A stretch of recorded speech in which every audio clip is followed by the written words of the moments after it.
আবার এখন কেউ কেউ বলছে ফুরফুরায় আর যেতে হবে না, ওখানে আর কিচ্ছু নেই। এই শুনতে পাচ্ছেন? আপনাদের এই জুজাসা মানুষেরা, এখানকার এই গ্রামের মানুষেরা যদি ফুরফুরায় না যায়, আর ফুরফুরায় লোকজন কেউ যাবে না। কি বলে, যাবে? কি জামানা এসে দাঁড়ালো বলো তো। আবার কেউ বলছে হুজুর যা ছিল সব চলে গেছে, আর হুজুর নেই। একটা কথা মনে রাখেন, সব হুজুর আপনার ভালো লাগবে এটা হতে পারে না, ঠিক কিনা বলেন? কোন পীরের আওলাদ আপনার খারাপ লাগতেই পারে। যার খারাপ লাগবে তার কাছে আপনি যাবেন না, আপনার যে পছন্দ না তার কাছে যাবেন না, তাকে দাওয়াত করবেন না, তাকে নজরানা দেবেন না, তার ওয়াজ শুনবেন না, তবে তার বিরুদ্ধে সমালোচনাটা করবেন না। এই আমার কথা বুঝতে পারছেন? তার বিরুদ্ধে সমালোচনাটা করবেন না। রাস্তায় চায়ের দোকানে মোড়ের মাথায় ওটায় ফোটায় বসে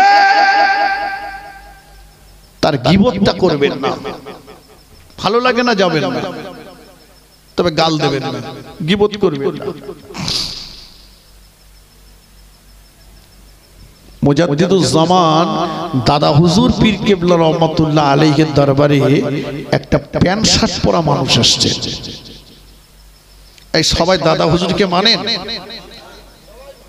দাদা হুজুর কিন্তু শুধু পানিতে ফুঁক দেওয়া মানুষ ছিলেন না, শুধু তসবিহ টেপা মানুষ ছিলেন না, শুধু ওয়াজ করা মানুষ ছিলেন না।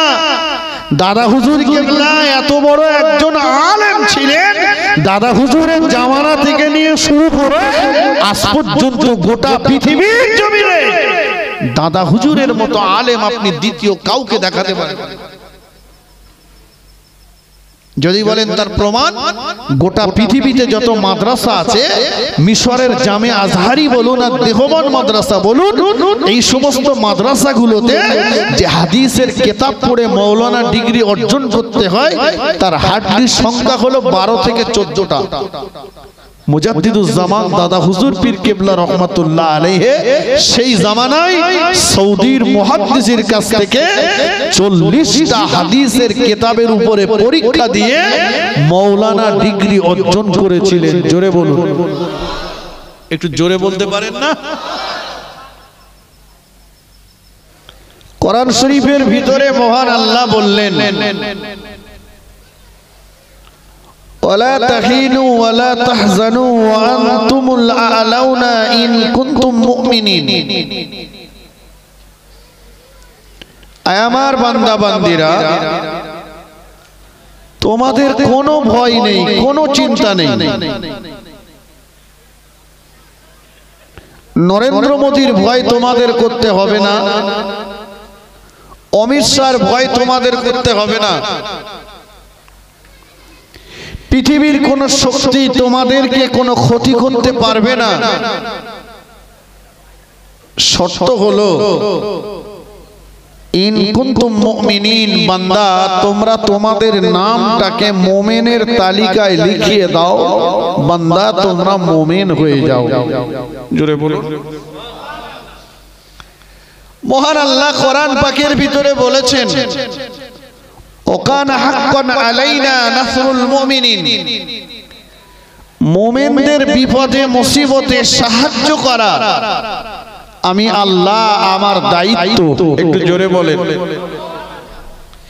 ভাই, আল্লাহ কি কখনো মিথ্যা কথা বলেন? কথা বলেন না। কোরআনে কি মিথ্যা লেখা আছে? না। পৃথিবীতে কোন রাইটার, কোন লেখক তার বইয়ের শুরুতে কথা লিখতে পারেনি যে আমার বইয়ে কোনো ভুল নেই। প্রত্যেকটা রাইটার এই কথাটাই লিখেছে, আমার জ্ঞান বিবেক বুদ্ধিতে যতটুকু কুলিয়েছে লিখেছি, কোন পাঠকের চোখে আমার বইয়ের কোনো অংশে যদি ভুল ধরা পড়ে আমাকে জানালে পরবর্তী সংখ্যায় সংশোধিত হয়ে নেব। কিন্তু মহান আল্লাহ কোরআনের শুরুতেই চ্যালেঞ্জ করে বলেছেন যালিকাল কিতাবু লা রাইবা ফীহি। পৃথিবীর সব লেখক বলেছে ভুল থাকলে আমাকে জানালে সংশোধন করে নেব, আর আল্লাহ বললেন কোরআনে ভুল থাকা তো দূরের কথা, বিন্দু মাত্র সন্দেহ নাই। জোরে বলুন। সম্ভবত গতকাল কি হবে, ইউটিউবে একটা বক্তৃতা শুনছিলাম। কোন একজন আমার ব্রাহ্মণ ভাই পূজারী, তিনি একটা বক্তব্য দিচ্ছেন। তো তার এই বক্তব্যটা শুনলাম, তিনি সেখানে বলছেন কোরআন শরীফে অনেক মিথ্যা কথা লেখা আছে, ভুল কথা লেখা আছে। জোরে বলুন নাউজুবিল্লাহ। উনি বললেন কোরআনের একটা সূরা রয়েছে মুমিনুন। বক্তৃতাটা শুনেছেন কেউ? আসলে মুমিনুল বলে কোন সূরাই কোরআন শরীফে নাই। উনি জানেন না যিনি কোরআন শরীফকে ভুল বলতে চাইছেন, আমার মনে হয় তার একটু কাণ্ঠজ্ঞানের অভাব আছে। কারণ এই কোরআন শরীফের সর্বপ্রথম বাংলা যিনি লিখেছিলেন, তিনি কোন মুসলমানের ঘরে জন্ম নেওয়া সন্তান ছিলেন না, তিনি আপনাদের ঘরেই জন্ম নেওয়া একজন সন্তান, নাম তার গিরিশচন্দ্র। কথা বুঝেছেন তো? গিরিশচন্দ্র কোরআন শরীফে ভুল বলেননি। পণ্ডিত জওহরলাল নেহরু তিনি কোরআন তেলাওয়াত করতেন, সব সময় কোরআন কাছে রাখতেন, কোরআন শরীফ। তিনি কোরআন শরীফকে ভুল বলেননি। মহাত্মা গান্ধীজি বলেননি। আর এ জামানায় এসে দেখছি এক ঠাকুর, আমি তার জন্য গোটা সমাজকে দায়ী করব না। একজন অন্যায় করলে তার জন্য গোটা সমাজ দায়ী নয়। কথা ঠিক কিনা বলেন? এটা তার মূর্খতা, এটা তার অযোগ্যতা। কোনো কিছু কোনো বিষয়ে বলতে গেলে আগে তার সম্পর্কে জানার দরকার। কথা ঠিক কিনা বলেন? অতএব তিনি জানেন না যে পৃথিবীর কোন রাইটার চ্যালেঞ্জ করতে পারেনি যে আমার কিতাবে ভুল নেই। একমাত্র কেবলমাত্র শুধুমাত্র কোরআন শরীফ, যার শুরুতেই লেখা হয়েছে জালিকাল কিতাবু লা রাইবা ফীহি। কোরআনে ভুল থাকা তো দূরের কথা, বিন্দু মাত্র সন্দেহ নাই। জোরে সোরে বলুন সুবহানাল্লাহ। এবারে আসুন, আমি বলবো ওই ঠাকুর মহাশয়কে যে আপনার এখনো কাণ্ঠজ্ঞানের অভাব রয়েছে, আপনি এই জ্ঞানটা জোগাড় করুন, কোরআন সম্পর্কে আপনি রিসার্চ করুন, জানুন, তারপরে মন্তব্য করুন। আমার জাত, আমার কওমের কাছে আমার এই বক্তৃতা, কোরআনে ভুল নেই, সন্দেহ নেই, আমরা নির্যাতিত কেন? আজকে বিশ্বের দিকে তাকালে আমরা দেখতে পাবো বিশ্ব জুড়ে শুরু হয়েছে মুসলিম নিধন যজ্ঞ। সত্য না মিথ্যা? আমাদের ভাগ্য আকাশে যেন একটা কালো মেঘ উঠেছে। এখনো আমরা যদি সাবধান না হই, সচেতন যদি না হই, অজান্তি আমাবস্যার কালো ঘুটঘুটে অন্ধকার রাত নেমে আসবে, যার ফজরের ওয়াক্ত হওয়া বড় কঠিন হয়ে যাবে।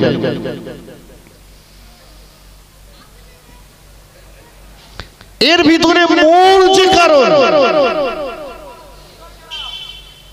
মহান আল্লাহ কোরআন শরীফের ভিতরে বললেন ওয়াতাসিমু বিহাবলিল্লাহি জামিআন ওয়া লা তাফাররাকু। হে আমার বান্দারা, তোমরা আমি আল্লাহ আমার রজ্জুকে, আমার রশিকে এক হয়ে একতাবদ্ধ হয়ে জড়িয়ে ধরো। লা তাফাররাকু, তোমরা পৃথক হয়ে যেও না, তোমরা আলাদা হয়ে যেও না, তোমরা ডিভাইডেড হয়ে যেও না। অথচ বাবা আজকে দেখছি সমাজে আমাদের ভিতরে নাই কোনো ইউনিট, নাই কোনো একতা, আমাদের ভিতরে সব ভাগাভাগি হয়ে গেছে আমরা। এই কথা সত্য না মিথ্যা? কথা বলেন। আমাদের ভিতরে শুধু দলাদলি, একটা পাড়ার ভিতরে 4টে দল, একটা বাড়িতে 3টে দল, প্রত্যেকটা মহল্লাতে দল, গ্রামে দল। বাপ বেটা আলাপ নেই, চাচা ভাইপো আলাপ নেই, ভাই ভাই আলাপ নেই, প্রতিবেশীর সঙ্গে আমার কোনো সম্পর্ক নেই। মুসলমান আমরা সব একে অপরের সঙ্গে সম্পর্ক বিচ্ছিন্ন করে আমরা সব ভাগাভাগি হয়ে গেছে। কথা ঠিক কিনা বলেন? আর সবচাইতে বড় দুঃখের বিষয় হলো আজকে বলতে বলতে বলতে বলতে এই জলসার স্টেজটাকেও কাদা ছুরি ছোড়াছুরির জায়গাতে নিয়ে আসা হয়েছে। সাধারণ মানুষ তারা মাথার ঘাম পায়ে ফেলা পয়সা দিয়ে জলসা দেয় সওয়াব রেসানি করার জন্য, ইসালে সওয়াব করে, দুটো কোরআন হাদিসের কথা শোনার জন্য। আর সেই জায়গাটাতে এখন শুরু হয়েছে কাদা ছোড়াছুড়ি। কে কার বিরুদ্ধে কত বলতে পারে? কথা ঠিক কিনা বলে? আমাদের ভিতরে নেই ইউনিটি, নেই একতা, নেই আমাদের ভিতরে ত্যাগ, আমাদের ভিতরে নেই ক্ষমা, আমাদের ভিতরে শুধু প্রতিশোধের আগুন দাউ দাউ করে জ্বলছে। কথা ঠিক কিনা বলেন? এটা রাসূলুল্লাহর আদর্শ ছিল না। রাসূলুল্লাহর আদর্শ ছিল মানুষকে ভালোবাসা, আর ফেরাউনের আদর্শ ছিল মানুষের উপরে জুলুম করা। আপনি যদি মুসলমান হন, আপনার কাছে আমার বক্তৃতা, আপনি যদি মুসলমান হন, আপনার কাছে আমার ওয়াজ, আমি কোনো গায়ের কওমের কাছে ওয়াজ করতে আসিনি। আমার কথা বুঝতে পারছেন? আপনি আমার ভাই, আপনাকে বলার দায়িত্ব আমার। তাই বলছি ভাই, পৃথক হয়ে যাবেন না, আলাদা হয়ে যাবেন না। আমি আপনাদের ভিতরে দ্বন্দ্ব বাঁধাতে আসিনি, আমি বলতে এসেছি আপনারা এক হয়ে যান, মিলেমিশে বসবাস করুন, শান্তিতে থাকুন, ভাই ভাই মারামারি করবেন না, বাপ বেটা চাচা ভাইপো সম্পর্ক বিচ্ছেদ করবেন না, প্রতিবেশীর গালে অন্যায়ভাবে চড় মারতে যাবেন না কারো কথা শুনে। কারণ আপনি আমি যেদিন মরে যাব, মাইকে আওয়াজ দেবে আমার প্রতিবেশী, আমার জন্য বাঁশ কাটতে যাবে প্রতিবেশী, আমার জানাজা নামাজ পড়বে আমার প্রতিবেশী, আমার কবর খুঁড়বে আমার প্রতিবেশী, আমার জন্য মাগফিরাতের দোয়া করবে আমার প্রতিবেশী। ঠিক কিনা বলেন? কিন্তু কেন আমাদের ভিতরে এই পার্থক্য? এর মূল কারণ হলো আমাদের ভিতরে কোনো ত্যাগ নেই, ক্ষমা নেই, আমরা শুধু প্রতিশোধ নেওয়ার জন্য ব্যস্ত।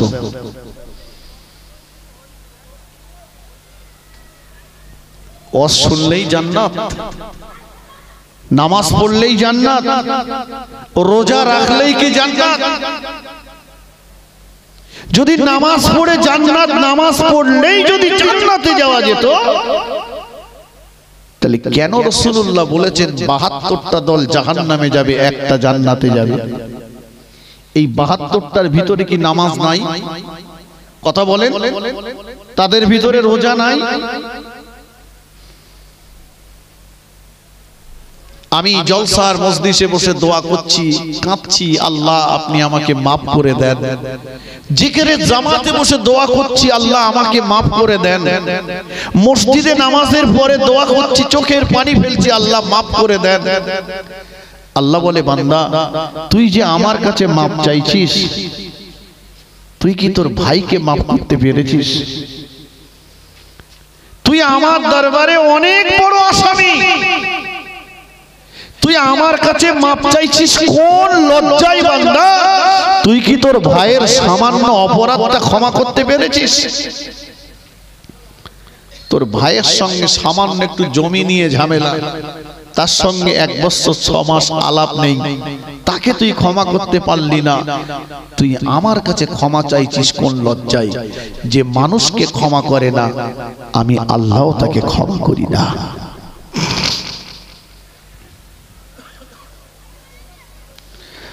আল্লাহ নবী মদিনা মসজিদে নববী শরীফে বসে আছেন।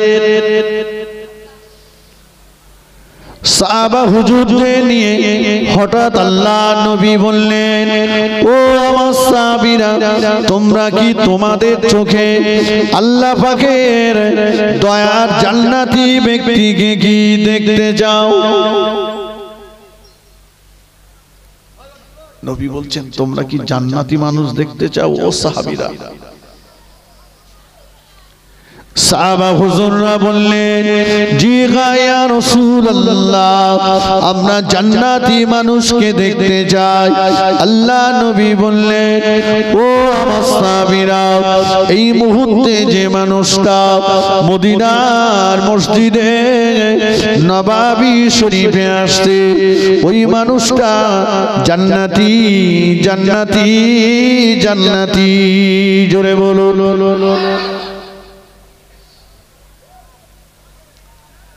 নবী যাকে জান্নাতি বলেছেন সে জাহান্নামে যাবে তো?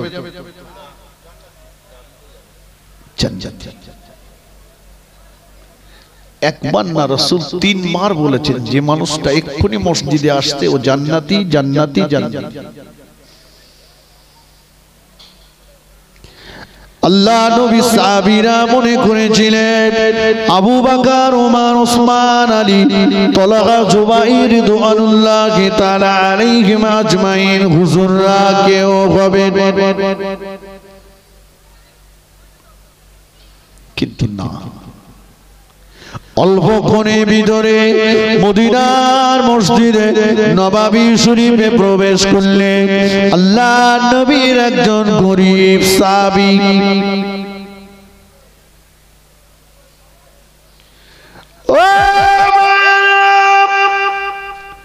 আল্লাহ নবীর ওই গরীব সাহাবী গ্রাম্য মানুষ, সব সময় আল্লাহ নবীর দরবারে আসতে পারেন না। মাঝে মাঝে মাঝে মাঝে আল্লাহ নবীর দরবারে আসে, সব সময় নবীর দরবারে হাজিরা দিতে পারেন না। আল্লাহ নবী ওই সাহাবীটাকে 3 বার বললেন জান্নাতি।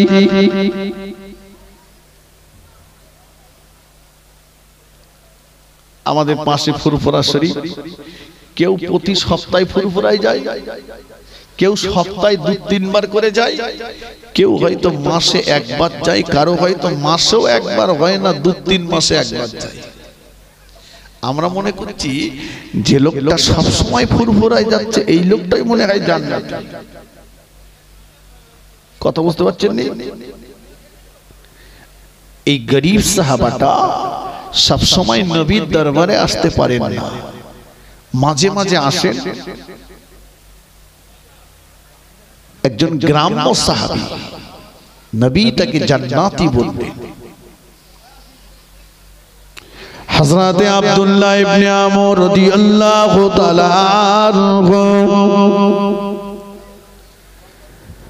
আল্লাহ নবী নূরে জবানে এই কথাটা শুনবার পরে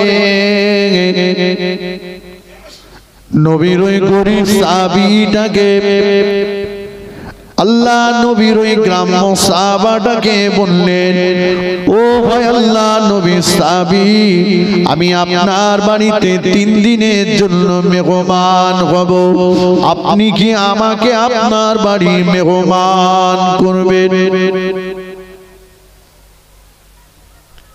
আব্দুল্লাহ ইবনে আমরের ইচ্ছা হলো যে ওনার বাড়িতে আমি 3 দিন থাকবো, দেখবো উনি কি এমন আমল করে, কোন আমলের বলে রাসূল তাকে 3 বার জান্নাতি বলেছেন।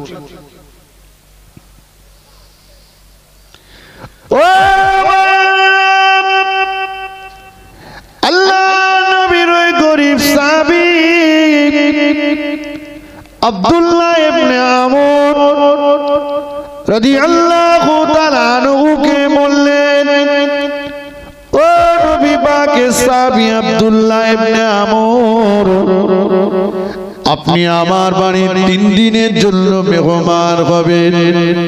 এটা তো আমার জন্য বড় সৌভাগ্যের ব্যাপার, কারণ আমি আল্লাহ নবীর নূরের জবানে বলতে শুনেছি, নবী মুসা আলাইহিস সালাম আল্লাহ পাককে জিজ্ঞাসা করেছিলেন, আল্লাহ পাক আপনি যখন কোন মহল্লাবাসীর প্রতি খুশি হয়ে যান, আপনি যখন কোন এলাকাবাসীর প্রতি খুশি হয়ে যান, ওই মহল্লাতে ওই এলাকাতে তখন আপনি কি দেন? আল্লাহ পাক বলেছিলেন, ও আমার নবী মুসা, আমি যখন কোন এলাকাবাসীর প্রতি খুশি হয়ে যায়, কোন মহল্লাবাসীর প্রতি খুশি হয়ে যায়, ওই এলাকাতে আমি আল্লাহ তখন আসমান থেকে আমার রহমতের পানি বর্ষণ করি।